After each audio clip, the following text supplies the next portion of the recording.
Hey everyone, and welcome to another video. I am Simply G, and this is a little bit of a different video. This is more so a vlog than anything else, but I was encouraged to make this video by a bizarre individual who said, oh, you should probably make a video about this. This would be interesting. I'd watch it. And after I shared a photograph with him, and I thought, oh my god, he's totally right. I'm sure people would be interested about it. But for me, it was very spur of the moment what had happened, so I hadn't even thought about filming beforehand. So hopefully I'll be better about like actually making some content for you guys in the future. But okay, so earlier today, if you're not familiar with my collection, this is it. You can see it's quite messy. There's a lot of stuff out currently, and this corner bookcase is completely empty. It doesn't even have its glass shelves. Normally that has my figure collection in it, and as you can see it now, they are living on my shelves currently. What had happened was, at the top of this bookcase I normally keep my Evangelion omnibuses of the manga, and on each side of the manga I had prize figures, one of Shinji Ikari and one of Kaoru Nagisa from Evangelion, and they were prize figures that were released with the third rebuild film. So I don't even remember what I was doing up there, but unfortunately the books sort of toppled over and Kaoru fell down the back of the bookcase. And you may be able to tell from the cornicing between the wall and the ceiling, but that's actually a corner there. So there is a little bit of gap and space between the bookcase and the wall itself. So that's where he fell. And when that happened, I was like, oh no, I have to stage a rescue and retrieve him.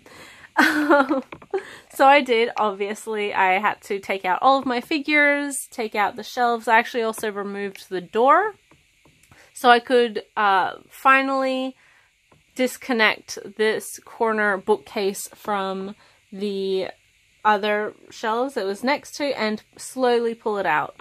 Thankfully, I was able to retrieve him, no problem. He's actually over there lying down on top of Wolf and Parchment in front of Banana Fish. So he's totally fine, no damage. As I said, he's a prize figure, so not a super pricey figure anyway. So I was just going to put the bookcase back into its regular spot, and then I thought, you know, whilst it's out, I should probably install those lights that I've had for 4.5 years. I had been meaning to do this for a very, very long time, but once this room had been set up in the style it has, I just never got around to it because it would mean having to dismantle this larger bookcase configuration.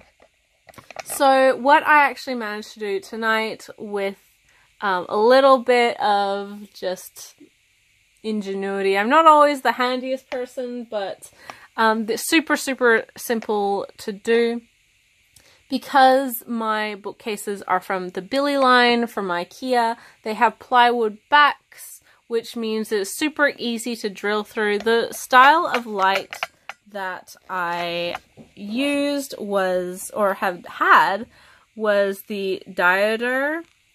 So these are also from IKEA. You can see this little thing here, or even this picture. That's sort of what they look like. If it would focus, I don't know. It's probably not. Oh, there we go. So it's got 4 lights on it, obviously wired, and then this central little unit that they all connect to, and then obviously that runs into the plug into the mains. So it also has a switch on it so you can turn these lights on and off, and they are warm lights, they're not cool lights, so they're not exactly the type that a lot of figure collectors use for their figures, but I'm not super duper picky about that sort of thing. It just means that the lights themselves have more of like a yellowy tone to them than a white tone, and I'll show you what I sort of mean by that when I show you them. So yeah, I'll just give you a little bit of a closer look. So taking a little bit of a closer look, you can see where I drilled through the plywood. These lights are super duper easy to connect, so you just connect the wire to the light itself, and then it has sort of like a sticky pad so you can stick it wherever you want. Both sides are adhesive.